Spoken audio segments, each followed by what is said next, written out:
What can we do to, in terms of table setting, to explain the incredible volatility we've seen across multiple markets in the last few months? Well, thank you very much, and it's great to be here. I'll give you my sense, my interpretation of what happened, because it's not, this incredible volatility and nervousness in the markets is not driven by a single factor. It's really a conglomeration of different things that highlight sort of where we came from in terms of the financial crisis, what has changed and what has not changed, and some of the outlook. So three things stand out as driving this volatility in action. One is the global rebalancing of expectations as we all come to a realization, and the financial markets come to a realization, that we could be in this kind of low growth, low return environment for a decade or so. And a lot of the market action has been indicative of that belief. The second theme is how intertwined real economies and financial markets have become. So when you think about the market events in Europe, how they translate into real economies and then translate back into financial markets, very much along the lines of what we saw during the crisis. And the last one is the notion of the lack of transparency that was at the core of the previous crisis, where when the push came to shove, investors and lenders realized that they had no idea about the exposures of Lehman Brothers and Bear Stearns.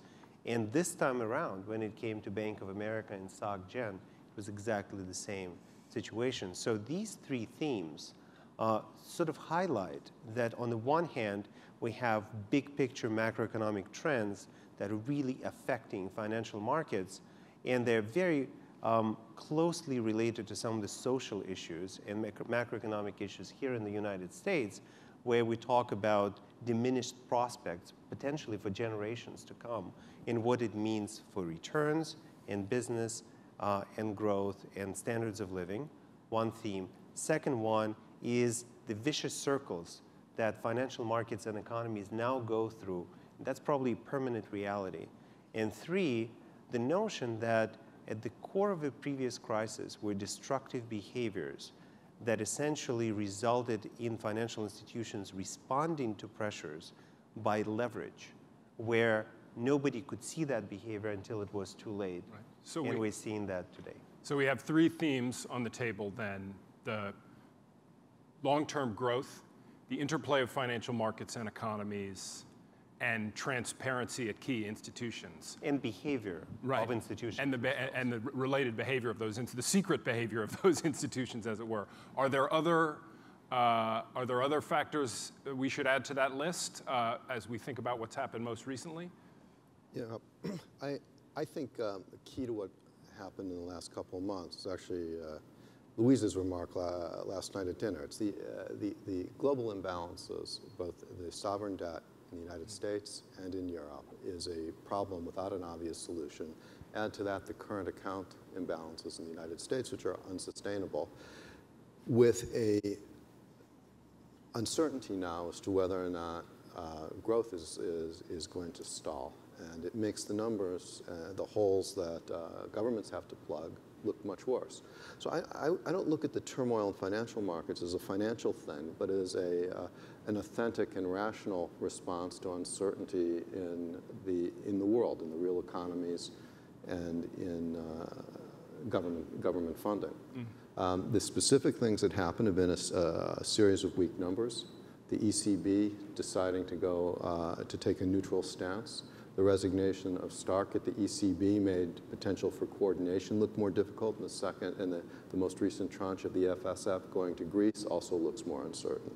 So financial markets are behaving, are doing what they ought to be doing.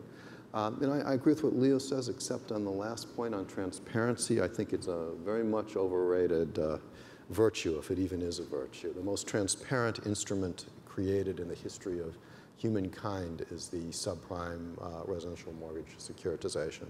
It loan by loan, line by line data on Bloomberg anytime you wanted it. There's nothing more transparent than a credit default swap. You can get documentation, get pricing on market. You can get documentation on ISDA's website. Many more The situation is much more complex, and transparency doesn't seem to provide magic that makes these things go away. We've had a dangerous outbreak of rationality in the financial markets over the last few months. I think so, yeah. Yeah. Would anybody disagree with that point? Or have there been notable overreactions that we should be talking about? I sort of agree about the transparency. I think the things that you mentioned are evil creations to some extent, but they are fairly transparent. Your CDS is a fairly simple sort of creature. It's just who has the CDSs, really, and how many do they have? Who isn't diversified? Who's stocking up on so many of these things that the slightest thing goes wrong will blow up the planet? I think that's the other side of transparency. Essentially, you get volatility for, in big picture terms, I guess a couple of main things. One is news, and another is just general madness of crowds and bubbles, etc., and nothing happens. I used to run a volatility arbitrage hedge fund, and we would specialize in forecasting volatility. And sometimes you have volatility, it goes up, it comes down. Generally speaking, I try not to think too much about what causes it. It'll go away, and then it'll come back again. There'll always be something. We have had so much news of late, though, with the Arab Spring and even rioting in London. You've got downgrades of the US. You've got Europe falling apart. There's just so much news. It'd be crazy to expect there not to be volatility. And I want to emphasize that these are not necessarily technical issues, right? I think the behavior of financial players is at the core of a lot of the things that we're discussing. Are they going to be providing credit? Are they going to be investing in enterprises? Right. Are they going to be destroying value and causing all sorts of shocks? So when we go back and forth between macro issues and behavior of financial institutions, these are not necessarily sort of esoteric issues. I think that they're at the core of some of these conversations. Are there particular corners of the financial markets that bear particular mention at this point? In terms of either their accurate reflection of the underlying realities, both macroeconomically and institutionally, or are there particular? I guess I'd love to bring the conversation down to the level one level greater particularity.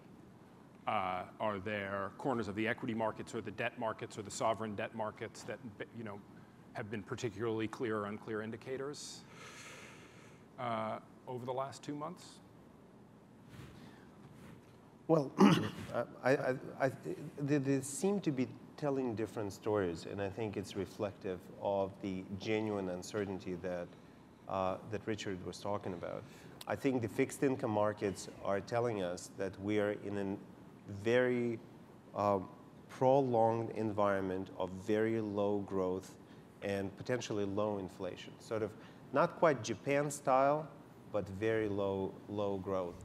The equity markets are sort of back and forth between globalization and Europe and the rest. And some of the other markets, like commodity markets and gold, are telling us that inflation problems are brewing.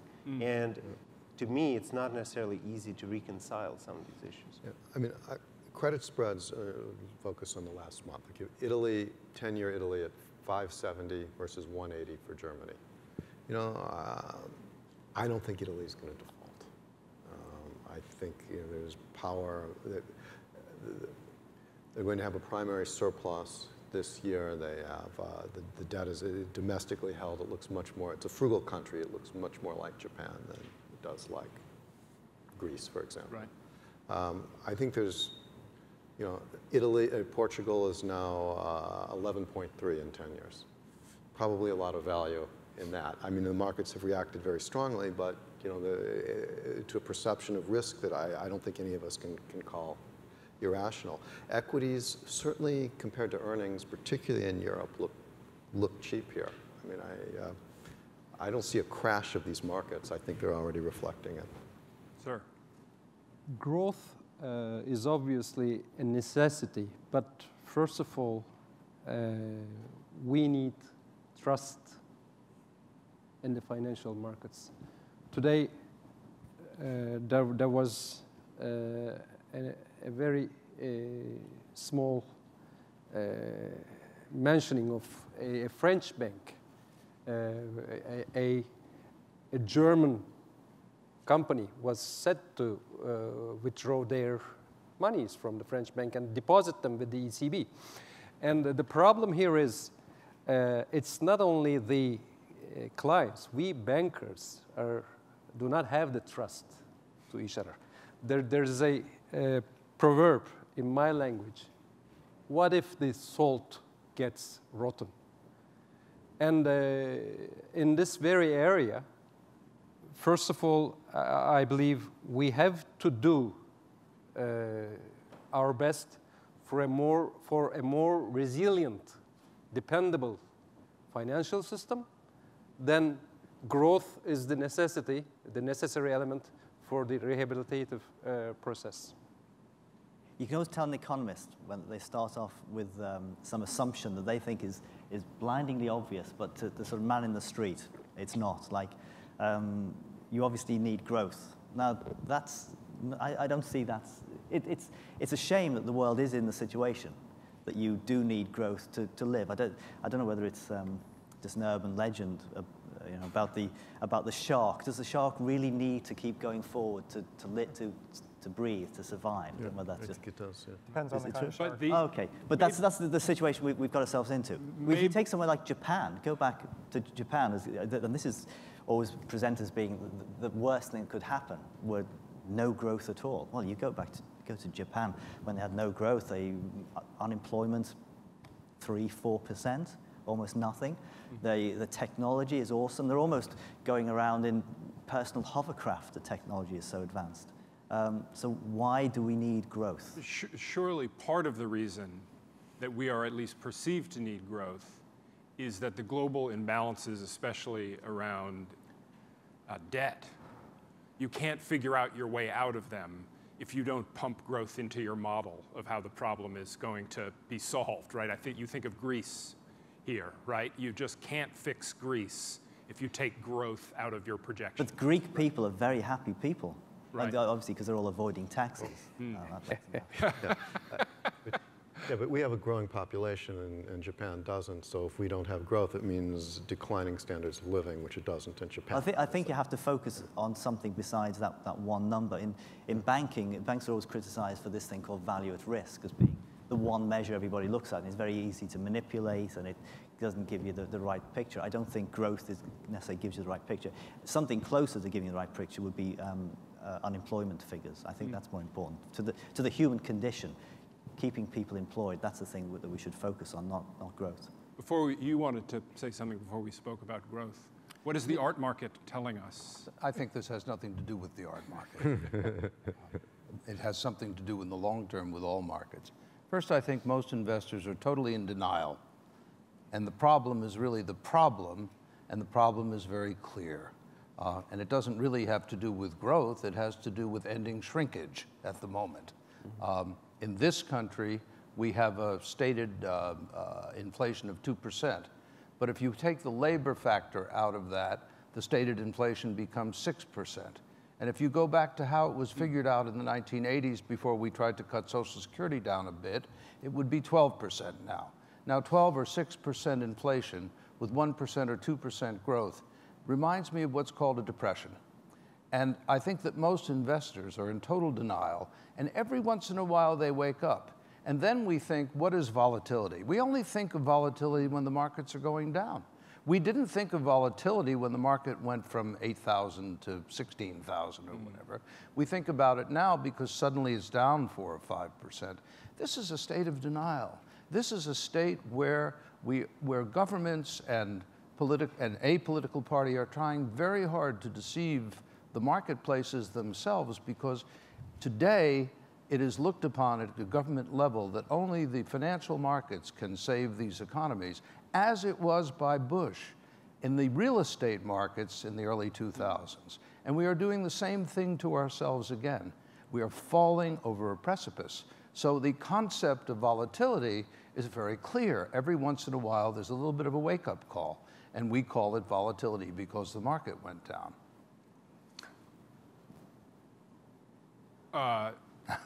Sorry. I'm just thinking about how I have my own money invested, and it's not correct if we have 12% inflation. Probably so not. I should probably call my But you're in broker. denial. How would you Does anybody else think we're awake? 12% inflation? I'm saying without labor, no, it's 12% without the labor input as we calculated it in the 80s. Remember in the 80s, we made a change so we could take money away from the Social Security people. You call it entitlements, perhaps. I call it things people have paid for. What do you mean the labor? Could I combat this slightly? I have a slightly different view of the inflation stats. I hope so. There are a host of issues about how you measure inflation that you guys don't want to hear about. It is true we've made some changes that had the effect of reducing some measures And of that inflation labor is rates. 60% of the input. The goal of it was not anything to do with Social Security. The goal was the economists believe, rightly or wrongly, that systematically inflation for a long time was overstated. And even if you go back and undo what we did, you don't get numbers like 12%. You get numbers like 4%. I don't think so, not if you take labor out. I don't understand why you would take labor out. Because it's labor that's suffering and can't buy the things that you need them to buy in order to make these economies turn around. It's obvious. I want to go back. Let's hear Donald. I'm sorry. I'd like to hear correct. the- Conventionally, if labor costs No, are of weak, course. that's a sign that there aren't strong inflationary pressures.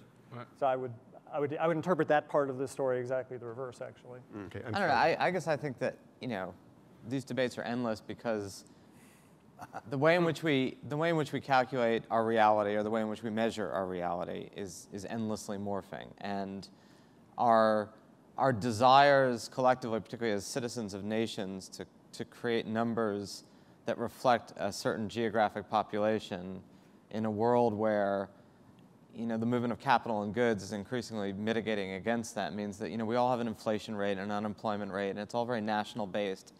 The only thing I feel like you could say with absolute certainty is that there are just a vast number of people in the world who are thriving, and a vast number of people in the world for whom life sucks.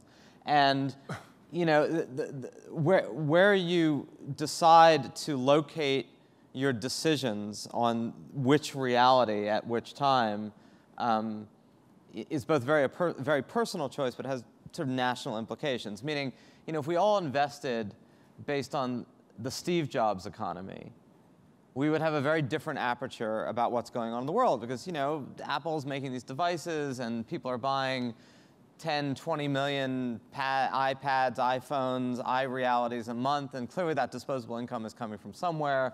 It's not all based on consumer credit. It's an incredibly vibrant economy. It's a brave new world akin to any visionary hope for what the future can create. But if we make our decisions based on the jobs report, not the Steve Jobs report, but the national jobs report, or we make our investing decisions based on parts of rural Bangladesh. I'm actually told that Bangladesh is no longer a good metaphor because its economy is apparently doing rather well, all things being equal. So, northern Myanmar. I mean, pick your place of least attractive investments in the world. Pyongyang real estate. I mean, for all I know, that's a great investment. The Central Valley instead of Silicon Valley.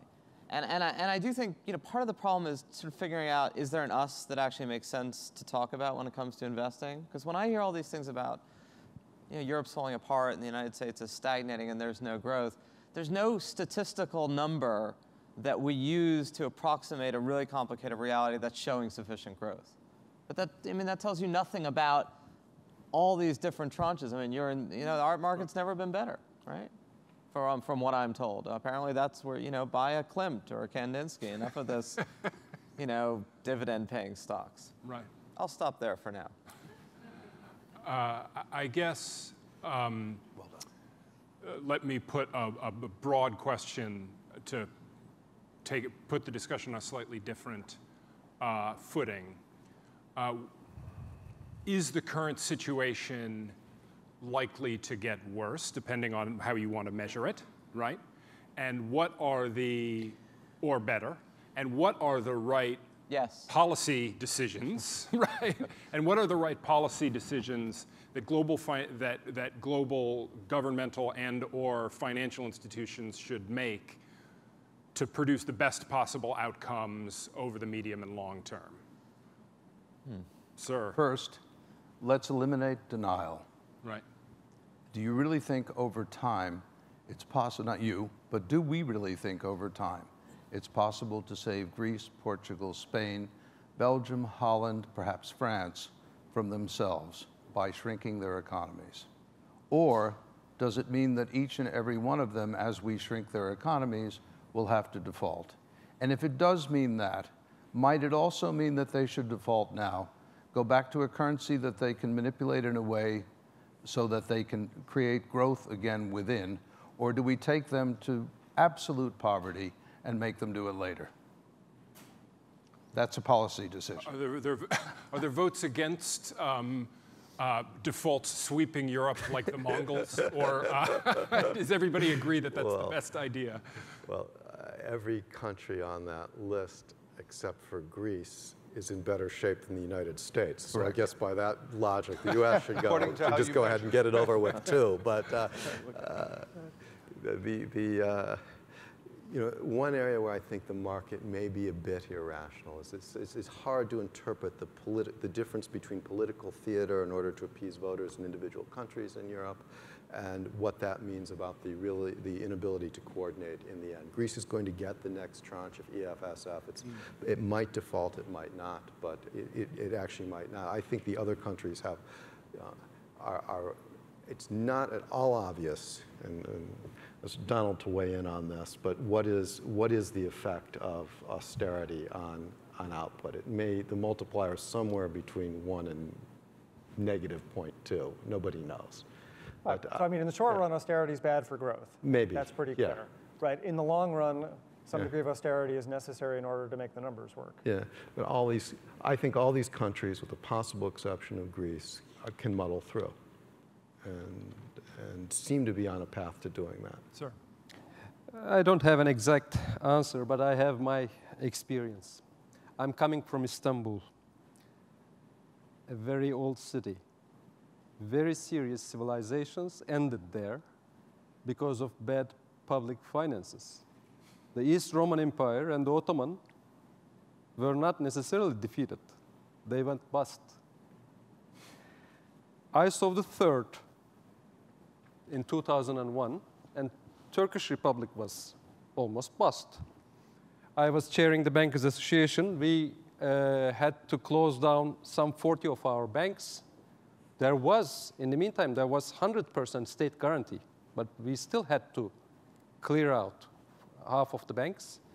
And interestingly, after the crisis, and mind you, during the crisis, we were running an austerity program with the IMF, a crawling peg system, etc. But in one single day during the crisis, which happened throughout that rehabilitation program, we had to devaluate 100% in one single day. I myself signed the worst ever financial statements of my company in the last 85 years. But we started from scratch. We, interestingly, benchmarked many of our parameters to the EU. We are not a member of EU, but interestingly, I was proudly telling that we were one of the best performers in Maastricht criteria. So today, I'm sitting here, and after that adventure, chairing a bank with 19% capital adequacy ratio, and that is the average of my sector. It's the same with the public sector borrowing rate, and et cetera, et cetera. So look at Argentina, look at Turkey, look at other different examples. I don't necessarily think that a country will go into poverty when it meets such problems. But if there is a duty which has to be undertaken, it has to be done. There's no way of denial. So I think, it's a fascinating example and point. And what it speaks to is the parts of the world that are doing particularly well right now, and Turkey is certainly one, Brazil is another, even Argentina is growing 5%. I'm really looking forward to the day when Argentina can lecture the United States about Where'd you public get your number? finance. Well, you know, I'm sure their numbers are questionable too, but so are ours. So, you know, countries that have, or societies that have had a sort of a generation that still actually remembers vast volatility, restructuring swings, has kind of stared restructuring and financial abyss not only in the face but dealt with it and worked through it. You know, no one really has that experience in the United States or Europe generationally. I mean, they have it historically. We hearken back to the Depression, and Weimar. Europeans hearken back to Weimar, but that's a collective memory. It's not an actual experience. And I would suggest that, you know, the point is, the reason why Greece is creating such issues is because these are not systems that are resilient enough, in my view, or societies relative to their level of affluence, to actually deal with that right now constructively. And because I feel like we will not be able to deal with that constructively, we're actually not then going to deal with it constructively. But unlike Asher, I don't think that means that the next step is collapse. I think the reality is there's vast amounts of wealth in the world. We could be very surprised in the coming months, or not, by countries like China and Brazil and others, because of their own vested interest in a stable global system, literally bailing out Europe, or providing enough liquidity to keep Europe from needing to collapse. But is that a collapse of default? No, I think what it is just a very slow stagnation. You know, you can keep things going at a low level of inefficiency for a very, very, very long time. And you would prefer that? Well, regardless of whether I prefer it or not, that's what I see going on. That's what I see happening. Right. It's essentially the absence of tectonic crisis and the presence of just continual drift, juxtaposed to a world that is in much, much more active, dynamic shape. And I think that that's kind of what we're going to be in.